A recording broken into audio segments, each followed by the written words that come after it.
Welcome back to episode 164 of the Disorganized Wizard Club podcast. My name is Alex. I'm joined as always by Adam. Hello. And Cam. Hello. And we're a group of auto-based players that play just about anything and everything we can qualify for. Talk about decks, tournament stories, just about anything help you and ourselves get better at Magic. Most definitely. Well, you definitely will play just about anything and everything you can qualify for. You're just you got a busy schedule coming up. Yeah, I've got a bunch of tournaments coming up over the next couple months. We'll see. The thing was, I had to burn, I think, 8 or 9 vacation days that I was allowed to carry over from last year.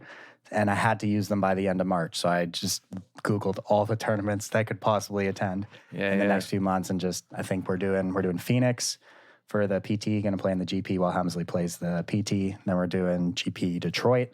I think you guys are going to come to that too, maybe. When is it? It's in March. Oh, yeah, probably. Yeah, probably. Yeah. And then maybe SCG Syracuse as well. Yeah, well, it's Team modern, event in so Toronto for face-to-face. Like, there's a lot coming up. It's going to be cool. Yeah, it's actually sick. All out. This is the time going to competitive big events are the only time I play in paper anymore, basically, right? Like, I don't play locally. I just can't afford the time, so I had to make the decision between where. And yeah, I'm always excited when they got a bunch of tournaments coming up for different events. Yeah, I'm stoked. This was the first format I didn't play a single paper pre-release of. I slept through most of them. But yeah, that was a change for me. Just played on. Usually you're always out. Because even on the last episode, Stelly and I made plans to go, and then we both messaged each other at the same time, being like, "I'm not waking up." It's not I saw that in the chat. Wait, where is it you guys were gonna go? Oh, I would have went to Wizard's Tower, where I usually go. Always a ton of fun.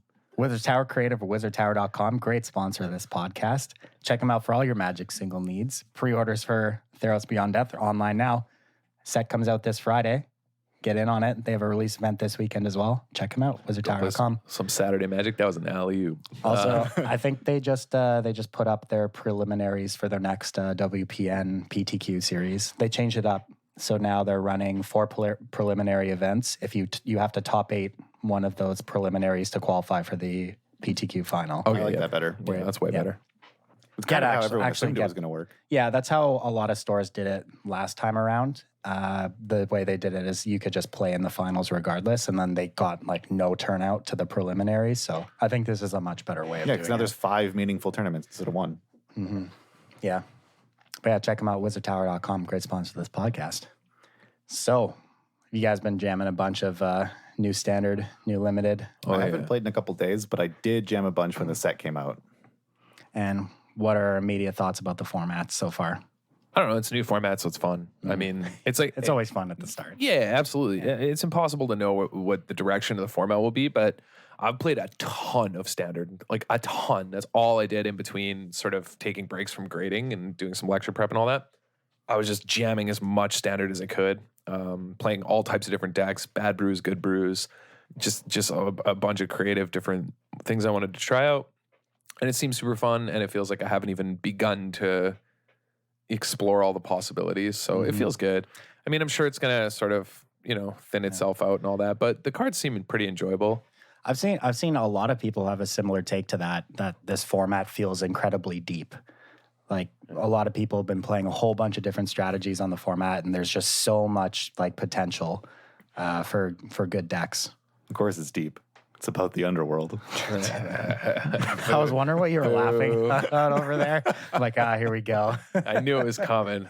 The man who laughs at his own puns. Yeah, why not? Look how good they are. They have to be funny enough that you laugh at them too. I was actually like really annoyed. So my friend is traveling around South America, and he messaged in a group chat like, I'm going to cave. I'm going to make an Instagram. I need a name for it. It's just going to be pictures of me napping in interesting places. And I came up with like 10 to 15, like what I thought were really good names that were like puns on sleeping and traveling. Like what? Hit me with one. All right, Dragon Ball Z's. Oh yeah, that's pretty good. That's pretty good. What else you got? Let me find some. Pull up the list. All right. We got to take a slight detour for this one because it's actually pretty good. I came up with a bunch of names, and then he just ignored them and like named it after himself. Wow. So, yeah, I was really upset. Actually insane. But see, this is why you gotta just ban social media, nationalize. I don't know. I'm off. All right. Okay. So some of these are weaker than others, but it was Dragon Ball Z's. This is your Napton speaking. The rest of the journey. Okay, the rest of the journey. The rest of the journey is a good one. Dream vacations. Tropical snooze. Snooze day afternoon. See, I thought they were good. There's some good ones. And he ignored them all. The rest one is so good. Yeah, The rest Journey, of that's the my journey favorite. is like by far the best one. Yeah, That one's awesome. Yeah, there a lot of them are pretty good actually. I'm mad now. So when I'm traveling in the summer at all, I'll just steal one. Yeah. Take the idea. I told him like at least use them as captions, Oh yeah, but I don't know if he will. Probably not. yeah. But then you're gonna end up just committing yourself to like a bunch of work forever because you know he's not gonna bother coming up with them, and you're gonna have to. Yeah. Yeah. What are you Just- gonna do? I'm squandering my effort. You know, is this format seem deep because white is playable? Ooh. Yeah. There's 5 colors to brew with. It's crazy. Even in because we thought it was just gonna be green dominance, right? Yeah. But I mean, even in limited, it feels like for the first time, like I played a bunch of sealeds too. So did you. Mhm. White seemed pretty good in limited. Yeah, it did actually. That's nuts. Can dude. you believe it? That's insane, man. When's the last time white's been like playable? Well, it was playable. Gideon the God. That's the last time. Long time ago, man. Yeah, Thraben Inspector. Yeah, that was the last time. Avacyn. Mm-hmm. That's a while, man. That's been a hot minute. Mm-hmm. So I don't know. Yeah. Even in limited though, you know, like in limited, white hasn't, it feels like white has been bad for a while because it just doesn't have an identity. I think white black vampires in M20 was the last time. Black, white vampires is definitely good in limited for sure. Yeah. It was very good though. Otherwise- Maybe, you know, it just feels so long because we went through so much with Throne of Eldraine. Think about it. Like that whole set felt like forever. Dude, it is a roller The coaster. format changed 3 times, you know. There were so many bands. And it's been like 3 months. Yeah. Remember, Well, it might as well be like 2 years ago. man, remember P was talking about how he thought he had brainworms because he was like, wasn't this years ago? Because so much stuff happened. You're like, that it just wore you down. You're like, oh my God, I've been in here for eons. Yeah, And but you someone's pointed like, out- it's been 2 days. The London Mall is less than a year old, That's nuts. but it feels like I've been putting cards like Oko's on the bottom for ever. Everything's been an elk for years. Like, it's like ego death, but for standard. It just lasts forever.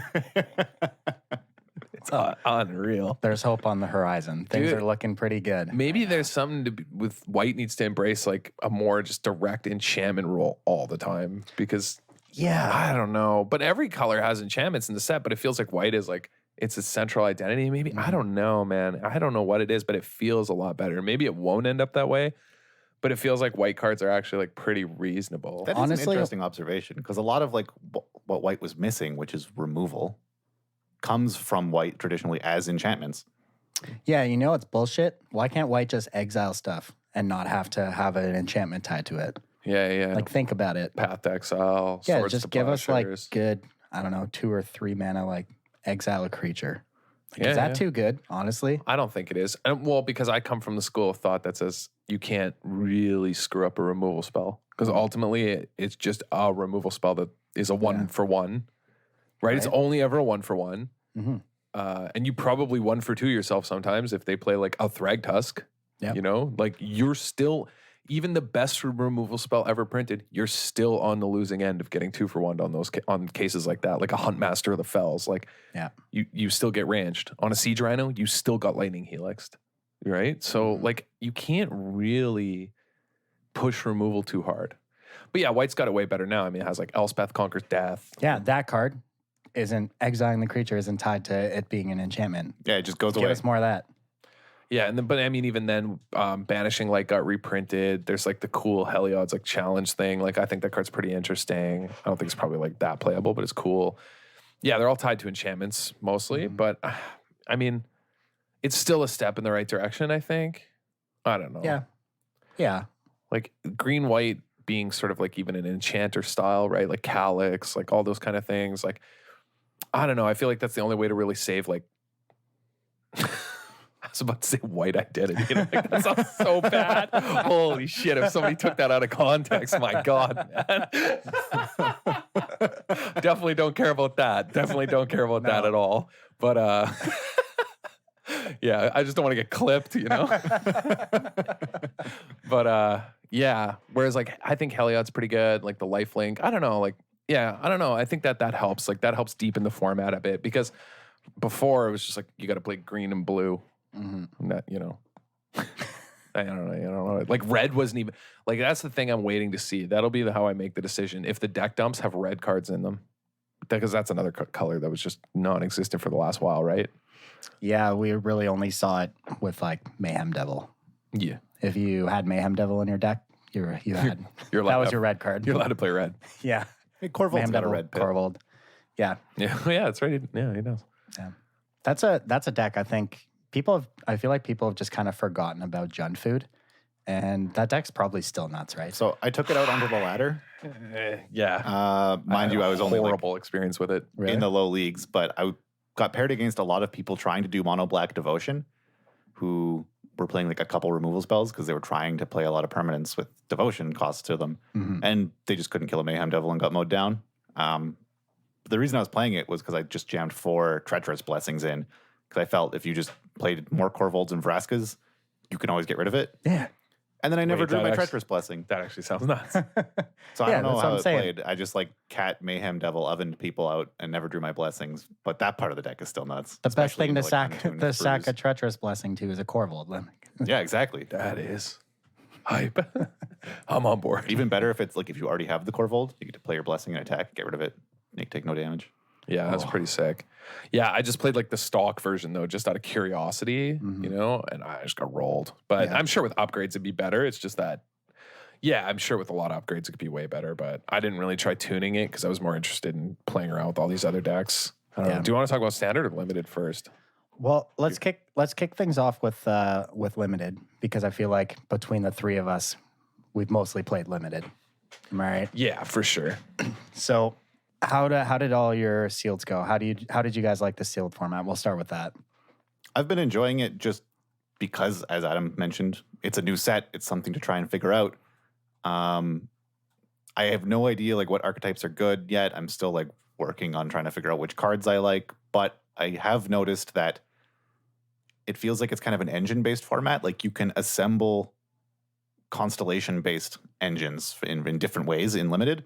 Mhm. And I like that it will like reward these synergies. Like the last format we praised highly was M20 because of its synergy-based format. So if this similarly rewards, drafting combos that play well together or assembling things that can trigger Constellation consistently or saving your cards so that until you play your Constellation thing so that you can like, if it plays out the way it looks like it's going to, I think it'll be a fun format. Yeah, I had the same experience. The synergy is just the, most important factor involved in deck building, sort of aiming to get as many sort of 1-2 punches out of your cards as possible. Thinking about all the ways they align together has been super rewarding. Yeah, Constellation and Sham has definitely helped with that. Although I did lose a sealed to 2 of my 3 losses in my sealed were to that one card that's like roll a stupid die and then has protection from everything but that number. Oh, Hacktos. I hate that card. It's just like back-to-back losses. I'm like, man, come on. Like, well, and it just rolled the perfect every time. I like 1, 2, and a 3 drop or something, and it rolled like 4. I'm like, man, come on. Like, it was just so annoying. I hate that thing. Yeah. I only played against it once and I had a 2-drop to block and it rolled 2 and then my person hit me with the nice and passed. Jeez. Yeah, I've actually liked the limited format a lot so far.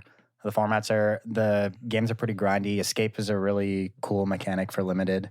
It's very, very powerful. Super powerful.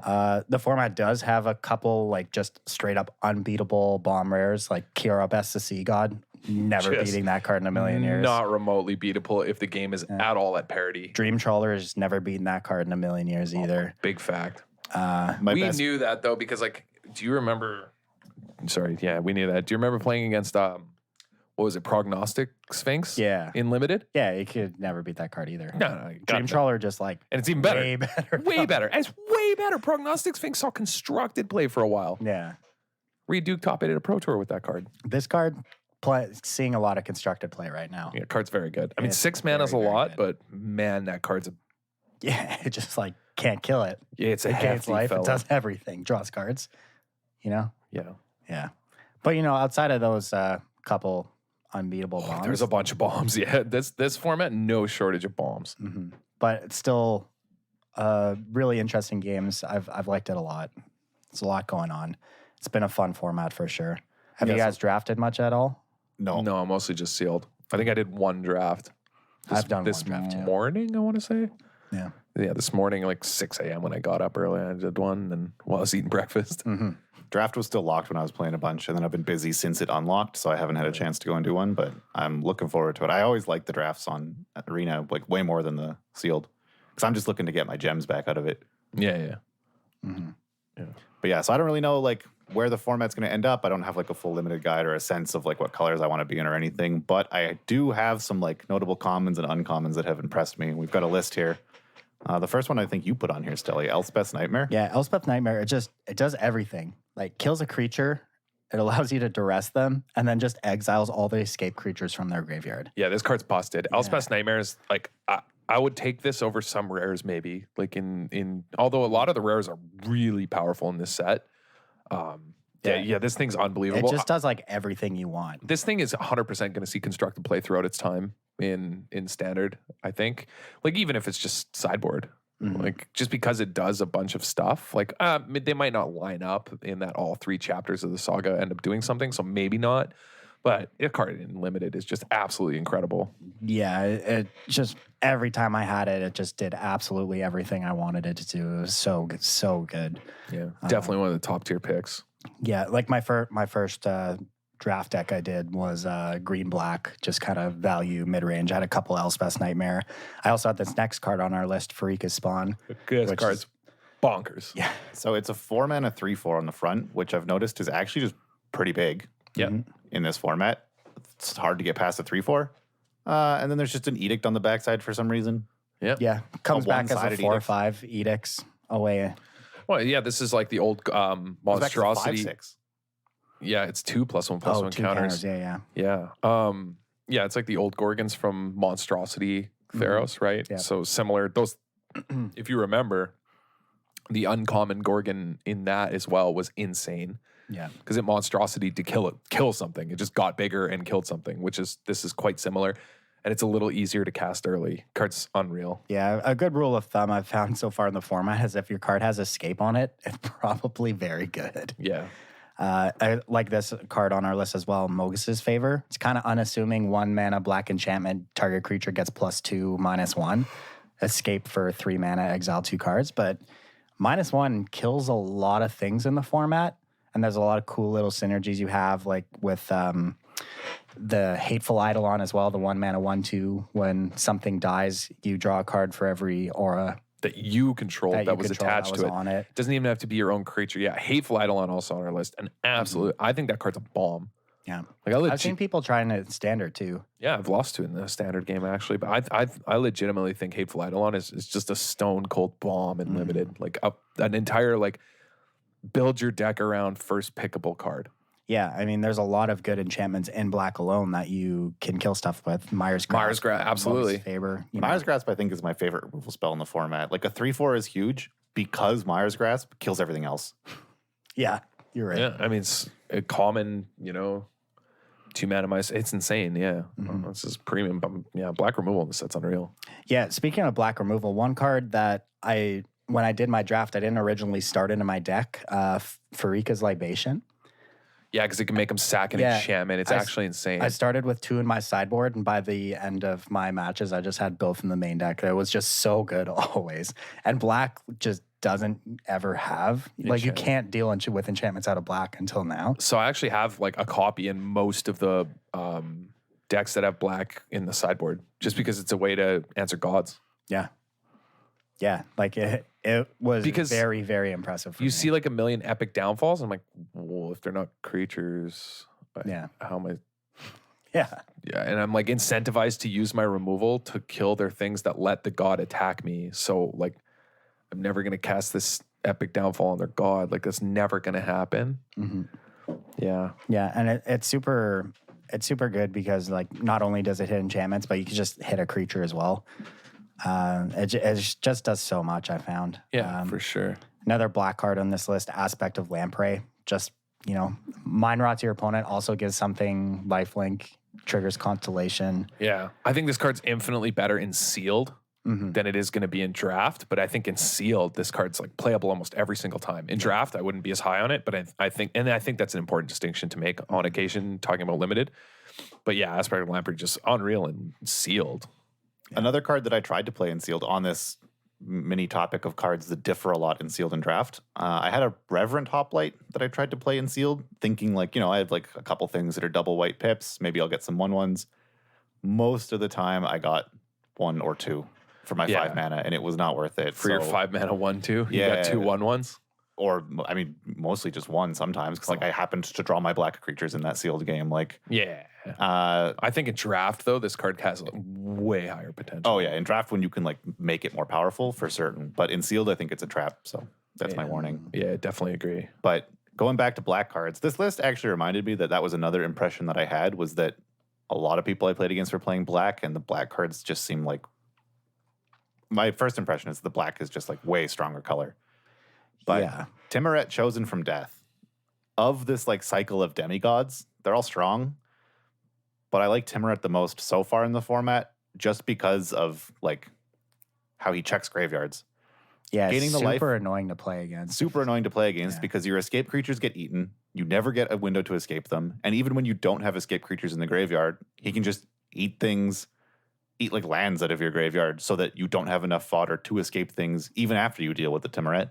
On top of the fact that he can just gain life to like win races or negate some of the small flyers. Timuret's just been absolutely nuts. Yeah, you never trade with that card early. You know? You're never blocking with Timuret. You just wait. No. And there's actual playable devotion payoffs for black in limited. Like I talked about how I didn't really like Reverent Hoplite and sealed. Blight Breath, whatever it is, Chupacabra. Yeah. That thing, like, on its own, giving something -2/-2 is fine. But, like, if you have a Timuret, it just kills everything. Oh, it's the Catoblepass. Catoblepass, yeah. Do you remember? Is that how you say it? I have no idea, dude. It could be Catoblepass. I don't know. Catoblepas? Is that? Yeah, remember the old one? There used to be another one. Yeah, there was another one. Yeah, dude, you remember? None of us could pronounce it back then either. Yeah. I remember joking about it. Like, dude, this would have been like years ago. Well, yeah, when Theros was out, obviously. But yeah. Yeah. Yeah. Loathsome Catoblepass or whatever. Ari Lax beat Ben Moyer in the top 8 of the GP in Toronto that Ben top 8'd with that card. Right. Literal unplayable, like garbage in limited. Yeah, the last time it's a 6 mana 3/3. And Ben lost to it when he had Elspeth double Perforos in his draft deck in the top 8. I remember and he lost to this card. Unreal. Yeah, dude, he was tilted. He was malding, man. I've never seen it. It's the same one. Look, they have the same purple breath coming out of their mouth. Saying. It's the same thing. What is this beast? Is it like Questing Beast? Is it like there's one and there's legends about it? Or is this just a species of weird bull-looking demons? I don't know. I mean, we could Google it, but I kind of like not ever knowing. Yeah, never knowing how to pronounce it, never knowing what it is. Yeah. I just remember what you don't understand. Ari Lax even made a comment. He's like, can't believe I'm going to talk. I'm like, I won the semifinals of a draft GP with this bad card. He won that entire GP. Yeah, he made a comment about it in the interview. He was like losing his mind because of Loathsome Catoblepass or Catoblepass. I don't know how you pronounce this shit. Yeah, man, insane. I can't believe I remember that. That's really funny. The amount of nonsense magic stuff in my head, geez, let me tell you. Another card on this list that's been very impressive, Shimmering Chimera, 4 mana, 3/2 in blue that at the beginning of your upkeep, you return a enchantment you control to your target hand. enchantment you control to your hand, yeah. Or you may return one. I don't think it's a may. Really? Let me find it. Or is it just another? In any case, a 4 mana 3/2 flyer is a fine rate on the front side. And then as I was mentioning, talking about assembling Constellation engines, this thing makes it so that you always have enchantments to play. Oh, it's up to 1. And a lot of the enchantments just have good ETBs. Like you can just pick up omens with this thing and start burning your opponents. It's very, very powerful. Yeah, it's weird though because it's phrased as up to 1. You know what I mean? Instead of the may or what was it, may trigger? Oh yeah. I mean, I kind of like this better for like a play pattern because with the May trigger, you have to target, which I think will confuse people playing Arena or also confuse opponents. Because if you don't announce a target when you're trying to resolve this in paper, then you've missed it if it says May. Anyway. Yeah, exactly. So rather than having to target and be like, okay, I decline when it resolves, you just don't target something if you don't want it. Yeah. No, I like that too. I think it's an improvement. Yeah, by far my best seal deck was a blue-white kind of flyers enchantment deck that had 2 of these cards and just picking up Omen of the Sea and other enchantments I have, triggering my Wave Crashers, giving them flying over and over, my Shore Kraken to draw a card, draw a discard. Like, it was very, very good in that strategy. Yeah, it just enables like all Constellation to just continue to go nuts. It also makes Heliod's Punishment insane. Yeah, it was very good with that card too. Yeah. Just a 1-2 punch, man. It's nuts. Yeah, there's a bunch of cool little combos with it, right? So, Yeah. A card we didn't put on this list, but I just realized because we have the spoiler pulled up. Sea God Scorn. I don't want to think about this card. It's just what was it last time it was in? Sea God's Revenge. Yeah. I don't want to think about it. I missed top 8 because I forgot it. It returned 4. Yeah. Or not 4, sorry. It returned 3, but the other Kraken returned tapped 4, and I mixed them up when I monstrous, and I only tapped 3 guys instead of 4, and it cost me the top 8 of that GP. Right. Yeah, I don't know. I can't. It's don't even want Actual just biggest misplay of my life, and I played that. I was so far behind, and I played that match so well. I didn't even lose the match. I drew, but yeah, oh man, I'm so triggered now. I'm just kidding. But yeah, that card's a bomb. Sea God Scorn is absolutely bananas. The fact it returns enchantments too is incredible. Another card we have on this list, Alseid of Life's Bounty. Not only very good and limited, but actually seeing a bunch of standard play right now too, in various green white decks. Yeah, very, very impressive. Bogles. It's the return of Siren Stormtamer. Yeah. Slippery Bogles. Yeah. Just a good onboard trick that is hard to play around. Get him with the car in it. Yeah, it can also protect not just your creatures, right? It can also protect your enchantments. Let me find it. Yes, I believe so. Where is it? Here it is. It's with the other nymphs. Yeah. Target creature or enchantment you control gains protection. A lot of the texts are phrased that way in this say. Yeah. Yeah, so you can protect or interact with your gods when they're not creatures, whatever. Yeah.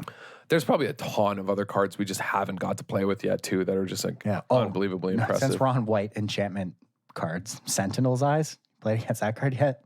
That card's so good. Which one is that again? It's the Vigilance Escape enchantment in white. Oh, yeah. No, that card's insane. Yeah. Also constructed playable, probably, because of the stupid Bogles deck. Yeah. Because people have just been putting it on Paradise Druids, right? Yeah. You stick it on a Paradise Druid and go down. Yes, Vigilance, and then you just sit there, pound them. Dude, it's the old Ojutai strat. Yeah. Yeah, it's insane. Well, except that Paradise Druid just never has to tap again. Yeah.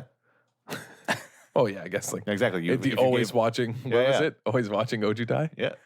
Creepy bastard. But yeah, there's a bunch of cards I'm sure we're missing that were super, super powerful. One red card that was very annoying to play against, and my opponent's deck was just absurd. It was mono uncommon, like Grixis nonsense. But Careless Celebrant, I couldn't help but get 2 for 1 to buy both of them that he played. It was just incredibly annoying. 2 mana, 2/1 is already fine. When it dies, do 2 to something. Yeah, I'm playing this card in every single deck that I get to play it in. You know what I mean? It's just wild. Yeah, it's incredible. Super good. I think I've seen people trying this card out in standard and like various sacrifice decks. If it dealt it to players, absolutely. But I don't know. The fact that it only goes to creatures. I think it would be player for standard, but I think planeswalkers. Yeah, it's not enough. It's not enough. Probably not. But it's close. Stupid Citizen Champion. Card insane. Yeah. Man. You want to know? Here's something crazy. I don't know if we put it in the deck dump because we didn't get a chance to put it together, but Cam and I were cooking up a little something spicy. It was Grixis Thassa Devotion. Remember? Oh yeah. Because hear me out. Or just any double god devotion. Yeah, any double Grixis. But we were like brewing for a while, right? Because we were joking about how if you have both Perforos and Thassa on the board, a single Lock Dragon turns them both on. You just need the one creature. And you can put it in with Perforos. Yeah, I mean, there's lots of like right. Heliod and Erebos, the same thing with like Resolute Rider. Like we were laughing about all like the different possibilities. Yeah. But then we started brewing a deck that was Grixis. I think it was Grixis, right? Or was it Esper? I can't remember. Is it Grixis ETB?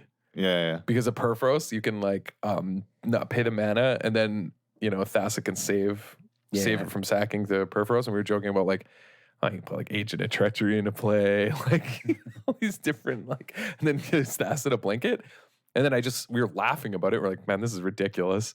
We didn't end up brewing it because it was so stupid. And then I got absolutely pounded by it on Arena. And I was like, my God. I was like, they need a chat function because I need to like talk to this guy and be like, dude, I love it. Like, or whoever, I don't know. Yeah. But whoever they were. Yeah. They absolutely destroyed me in like comical fashion. Just like, I was like, huh. This can't be real. And I was like, I can never. And they didn't play Perforos. They just had a Thassa. And they were just blinking stuff over and over again. I was like, man, this is. And I was like, I can't remember when I was playing like Bant or something. I was like, wait, I just can't. Huh. That card's just been incredibly, incredibly good in Standard so far. Thassa, yeah. Unreal, man. Even the decks that just can never turn it on, it's just been very impressive. My opponent never turned it on once and just absolutely crumpled me. You know what they got me with too?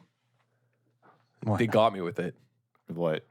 The showstopper himself. Rakdos. Yeah, dude, they Rakdos Oh, me. yeah, it was Grixis that we were laughing about because you can keep like your Thassa's indestructible. So even if it's a creature, Rakdos won't kill it, and you can keep flickering your Rakdos until you kill what you want. Yeah, dude, you just flicker Just keep Rakdos rolling. every turn and just roll the dice. Actually insane, dude. Got me. I was like, huh, and I was gonna insta concede, and I was like, yeah, I'm gonna see what else they're playing. Stuck it out for a while, dude.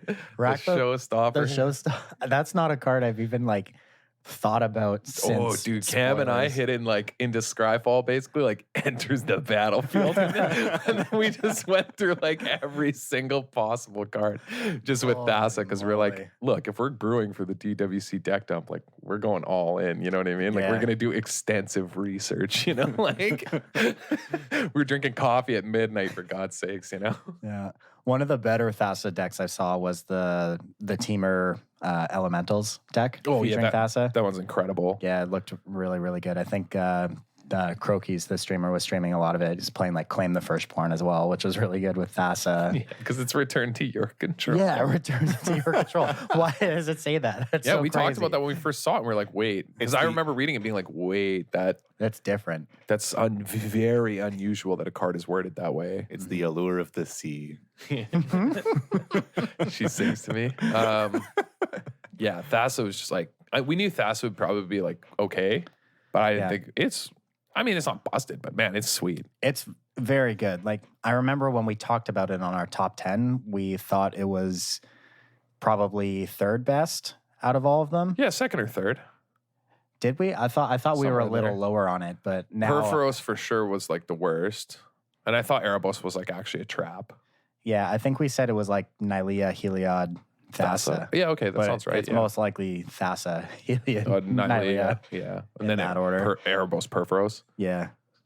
Because I still think, I see people sometimes still playing Erebos and it's just never been good. It's so much mana to like not really kill anything, and it's a lot of life. And that's the thing. I've had so many opponents. Yeah, I've had so many opponents just kill themselves off of it. Yeah, it hasn't been good. Although I have gotten comboed out by, I played against the craziest deck too. Holy, because I played, like I said, man, I played so many standard games recently. Mm-hmm. I got paired against a guy playing mono red Fires of Invention with Perforos. And Big Pig? Yeah. Nice. Man. Drakuseth?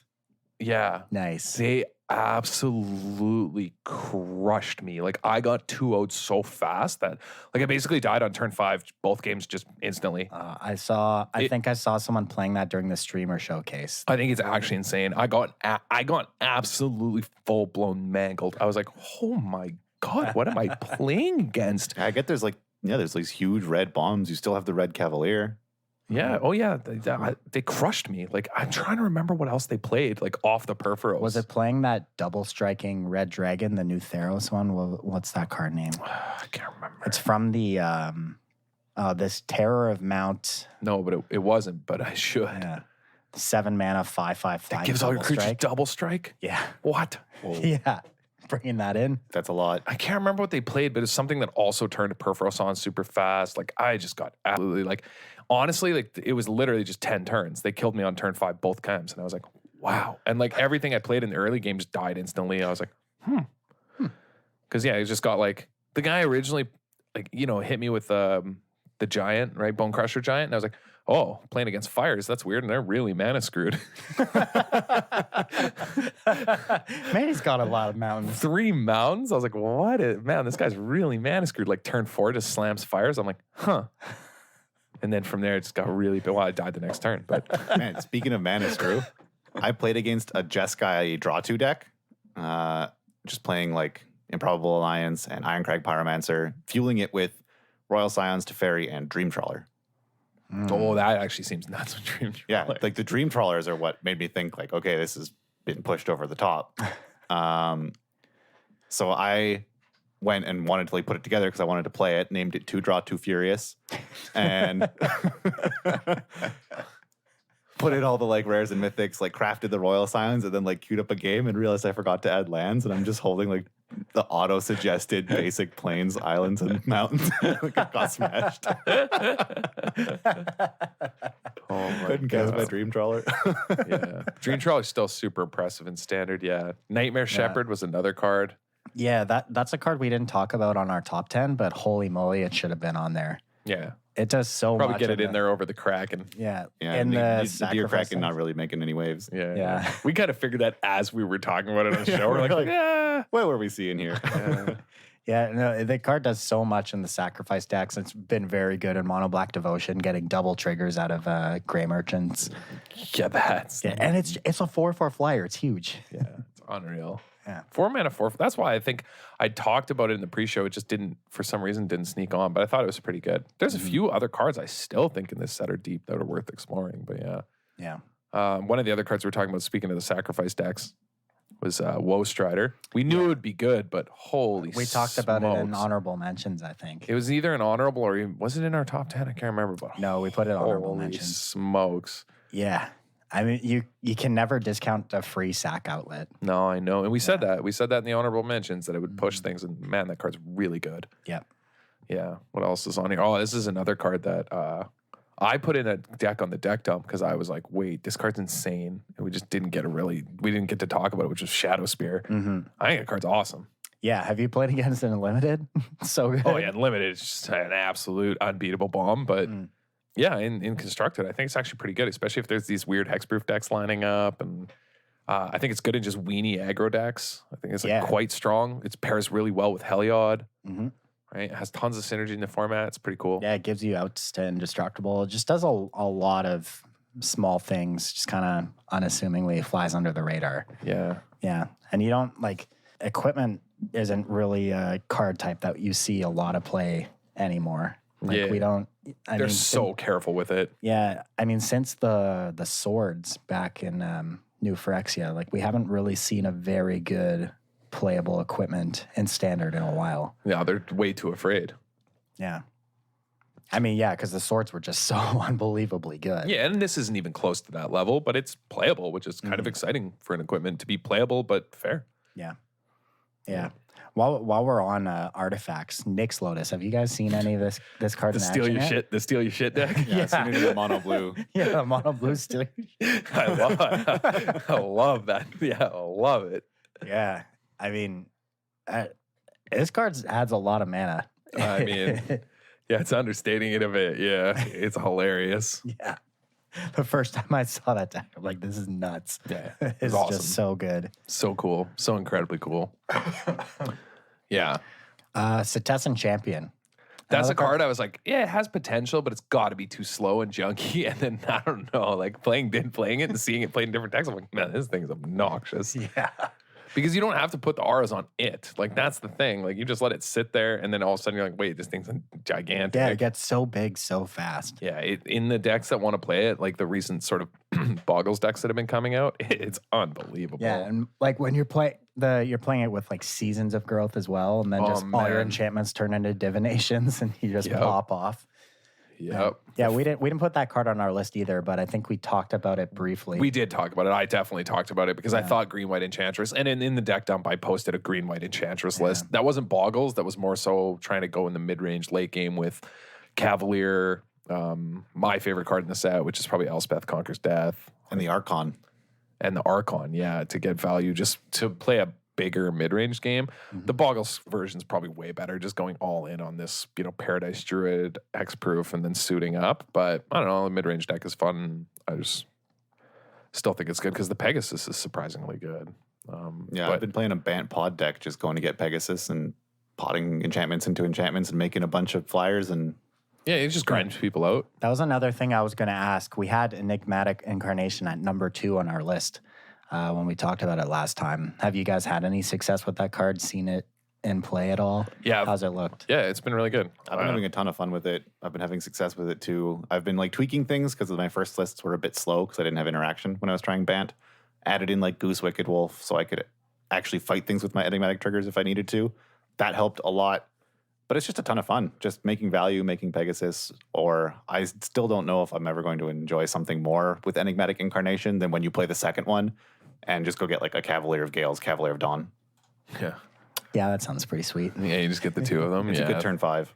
I have seen a lot more Cavalier Dawns floating around than before. A lot of people playing that card now. That card's gets enchantments super back. good. Yeah. Yeah, I mean, it's perfect. Lines up in the format super well. Yeah. I mean, it's in a ton of the decks. I even posted on the deck dump because I thought it was just so good. Yeah, no, there's tons of fun. I still think the card's pretty powerful. I've lost to it a bunch and have won games with it. Yeah, I do think there are a lot of pretty cool ways you can go about getting like certain, if you have a single Uro in your deck, you can sack like a Metamized Prophecy before the useless 4th chapter pops. Oh, no, it's not always useless. The information's sometimes good. But yeah, you could go, pop something like that, go get an Uro, put it in the graveyard, and then now you have your one Uro in the deck that you tutored for that you can just keep escaping. And then the sacrifice keeps fueling it. So you can grind out a lot of decks. You know what I mean? Yeah. It's been pretty cool. The only downside being that so many people play enchantment removal, but usually it's sorcery speed, so you're always going to get something out of it. So it's been pretty good for me. It's just finding the right pieces has been a challenge because you need to know how they line up in the metagame. But yeah, I've been having success just like with the pod chain being. I was playing Destiny Spinners on 2. Yeah, so they can't counter. Yeah, so they can't that counter card's any of good. your enchantments, and Destiny Spinner itself can kill them if you just have a lot of enchantments laying around. Can make a huge creature, and then just going Destiny Spinner into Dryad into whatever, and then having Metamized Prophecy and First Iron games laying around as extra enchantments to sack. Which Is Destiny if you don't Spinner an sack, enchantment will give you itself? cards. Yeah. It's a 2-mana 2/3 enchantment that for 4 mana makes one of your lands XX equal to number of enchantments you control. Cards are actually And your enchantments can't be insane. countered. Yeah, and no, it's creatures too. Oh, isn't yeah. it? Creature and enchantment spells you Yeah. control. Yeah, no, that card's just Dude, wild. Yeah. I remember I posted it in the chat. Remember Yeah, being you were like not Yeah. believing it was real. I was Why like, is this uncommon? that's what I said. I was like, how is this an uncommon? Look how much text is on this card. It's unreal, man. It's a 2-mana 2/3. Creature enchantment spells you control can't be countered. And you make a land something and smash. Card should have been in my deck dump for the Enchanter deck. Like, it's unreal. I had someone like respond to my trigger off the first Iron games to like draw one to try and kill the 4/4. I just made a land into a 4/4 in response, let them kill it, and drew my cards anyway. Attacked him for 4. That's actually nuts. Yeah. That's actually wild. yeah. Yeah. No, I've been a big fan of playing around with it. I played different like green white enchantment like hate bears decks too with like Eidolon Hushbringer and stuff. It's been pretty funny. Although somebody did blow themselves back to the Stone Age with that. I think I sent the screenshot right where I was playing like Uro and they had Hushbringer plus right. the Great Henge And in Yorvo. play. And the Yorvo, I was like, well, whoops. Like, well, that's a big whoops for you. And I'm just hitting them with like a 6/6. That's like, it's Uro. It's still drawing a card every time it attacks. I'm like, yeah, you really got me. Like, it's so good. Yeah. You notice there's been like a ton of Hushbringers? Have you played against it? I haven't played enough now. Man, people have been playing that card like crazy. You know what I did play against? I was playing this pod deck, and someone played a Grafdigger's Cage, and I was like, I'm not using my graveyard. And then I read it again, and you can't pod for stuff. Yeah.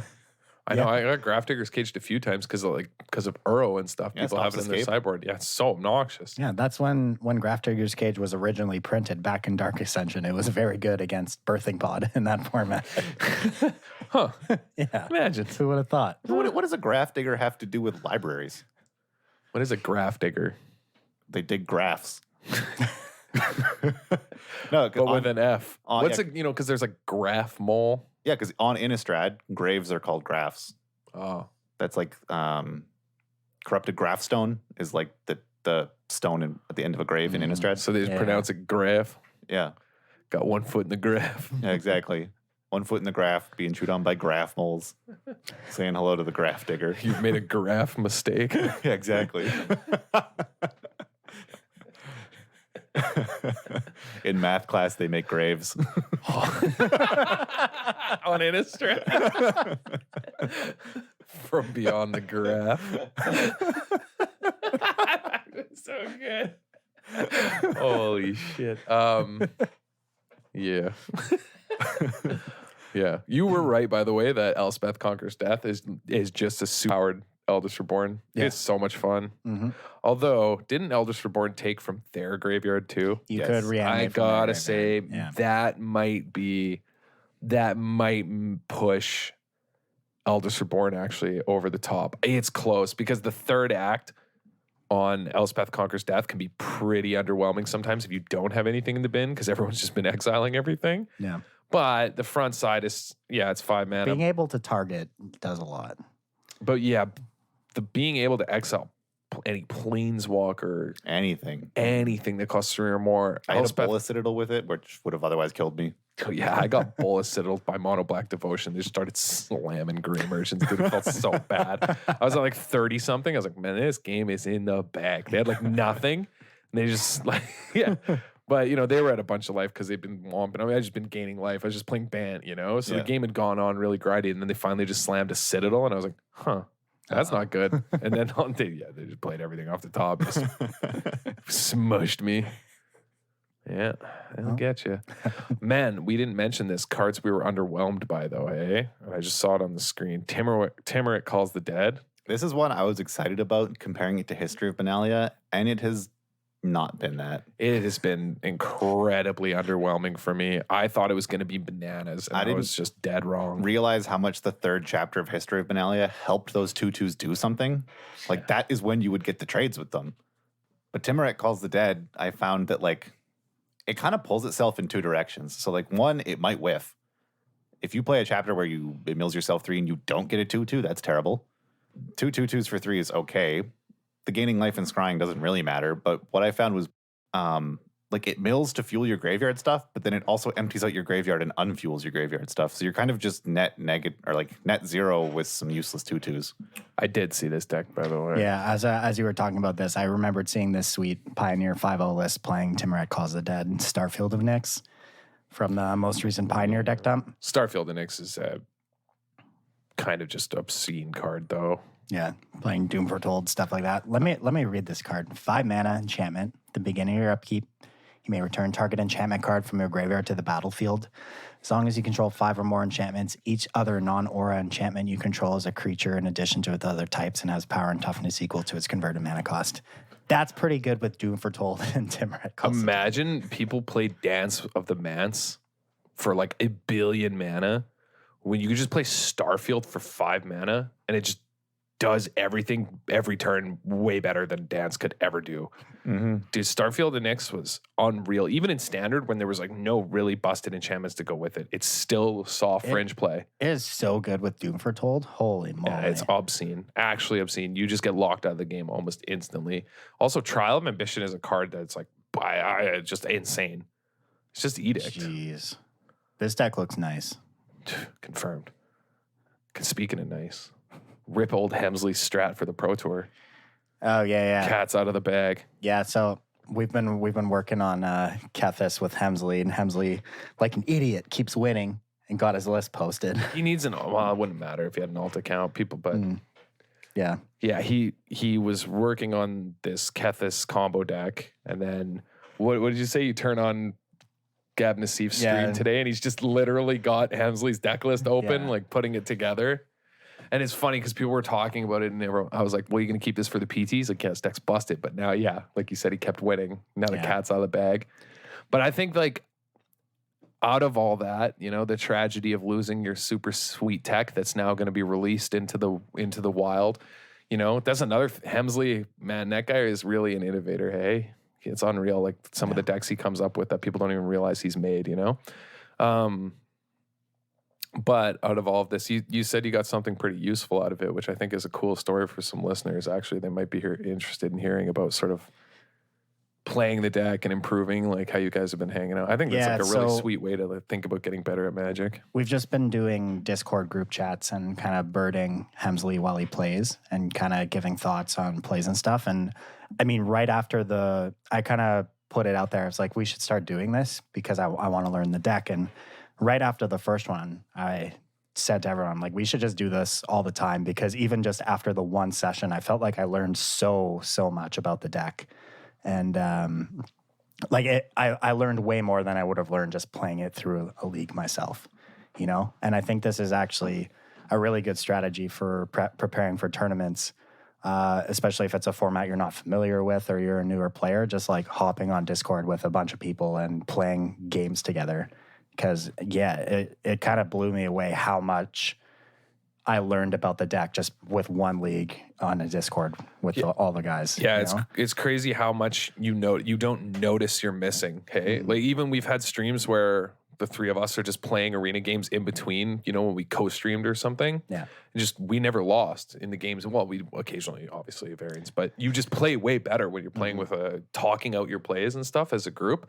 This is something Hemsley was huge on actually for a long time, that him and our friend Louis, they used to sit and they would watch streams and they would get annoyed that if a person made a decision they wouldn't have come to a consensus on, they just couldn't care about the stream anymore. But when they'd play, they would debate about, you know, and they always said that they would see the streams where, I can't remember who it was. I want to say it was like Matt Nass and a few other people when they were originally learning, what's the modern deck that got banned? KCI. And they were learning KCI originally when they kind of broke it and made it really popular. They did it by playing as a group and sort of saying, well, what if we do this? And, you know, sort of testing different things. Because so many times we play Magic by ourselves and you don't really realize like bad patterns you're getting into, patterns of thought you think, you know, or, well, it's obvious I should play this, but maybe it's not obvious. Yeah, I'm busy trying to find that song that's stuck in my head on my other screen. Like I'm just clicking. Yeah, exactly. And you just click your way through. But when you're really engaged, when you play as a group, sometimes I think it can be a really helpful way to engage. So for some listeners or, you know, people in our Discord, if you want to pair up and like, you know what I mean? It's a good way to practice, actually. I think it's funny to think about, like, there was a bunch of spots over the various leagues we play where, you know, I wasn't even considering combo potential to kill just because we're focused on what's going on the board and like how to survive. And then someone would be like, wait, we can just kill them. And we'd all slowly raise. Oh yeah, we can. Just like kill them on the spot. And it's happened a bunch of times. It's really funny. You just kind of like get lethal out of nowhere and just immediately start comboing. Huh. But yeah, it just kind of, those situations coming up made me kind of change how I look at the deck and am viewing each turn. And I wouldn't have come to that if I had just been playing it by myself, which it's helped a lot. It's always fun to play with friends. Yeah. Your opponent just said, oh my God, I can't believe that killed me. Like, they're just trying to figure out how they died. How many brains do they have? 3.5. Between the five of us. Yeah. But yeah, honestly, like we have been winning a lot with the deck, but like it's still so early on in the format. I'm not really sure if it's as busted as we think it is, but like it's been fun to play, and we've definitely been doing something that people haven't really been prepared for yet. Yeah. And there's a lot of ways you can take the deck that you're not so reliant on the combo, because like we just have Heliod Ballista in the deck. So like people are trying to target you through your graveyard. You just have an alternate win condition already in your deck. So you're not just totally reliant on your, you know, Diligent Exuvator Kethis combo. See, yeah, that's another thing. I feel like when you work as a group on a deck, you come to such a better consensus of card choices and why they matter. Mm-hmm. Because it's so hard to evaluate cards on your own. I think back to the times where I was like obsessively, Cam and I were just working on black-white tokens obsessively, and everyone was like, well, this deck sucks. And they would cut the best cards in the deck, and we'd be like, what? Like, those are the only cards that matter. And it was the only reason I wouldn't have figured that out on my own, right? It was that Cam and I and a few other people, we were all working on it together. And I think that's a super, well, that's how the DWC started. Yeah. Right? We were working on decks, you know? And I think that's when you improve the most. I think about the times I've improved the most in Magic over my career has been in those times of playing very focused, considered games, right? Like, why am I doing this? Like, why are we making this decision? And talking about it as a group and tuning decks based on those conversations, right? Is, I think, incredibly important. Yeah, I agree. Honestly, like, I'm hoping we can just do a session every single day because I'm going to get so much more out of it than just, playing leagues on my own. Yeah, for sure. Just doing whatever.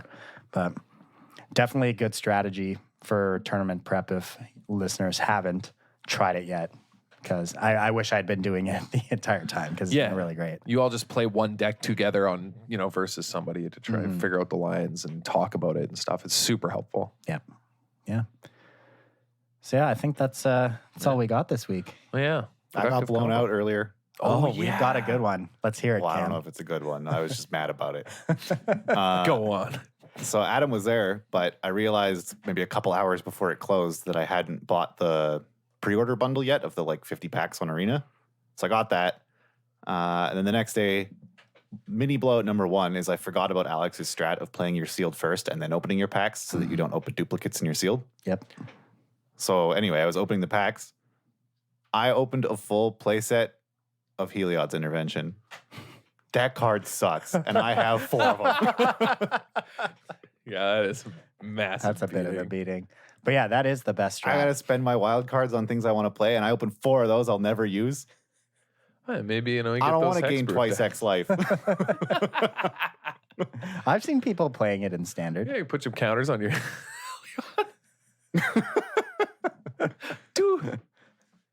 Two. Well, 2 times the amount. That's nuts. Yeah, that is a huge blowout. That's actually 4 of them. So you gotta After the listen. second one, I was like, oh, that sucks. You gotta listen to Alex's strat. Yeah, it's the only way to live. Stelly knows best. Yeah, if you're gonna play limited, just don't open your packs. Play as many seals and drafts as you want, and then when you're done with that, open the 100 packs you want. Yeah. It's the best strat, man. And then you just have a million wild cards that build up, and then you don't spend them, and then you get to start the next format with 30 rare wild cards, and you just keep going. You're infinite. Thank you all for joining the club this week. Make sure, as always, you check out wizardtower.com for all your Magic single needs. If you want to support the show, patreon.com/DWC Podcast. You can find us on Twitter at DWC Podcast 1, Facebook, the Disorganized Wizard Club Podcast, and however you listen to the show, whether it's Podbean, iTunes, any podcast app, leave a review, rate the podcast, share it with your friends. Everything helps keep it growing and bring it to new listeners. Thank you for listening. We'll catch you next week.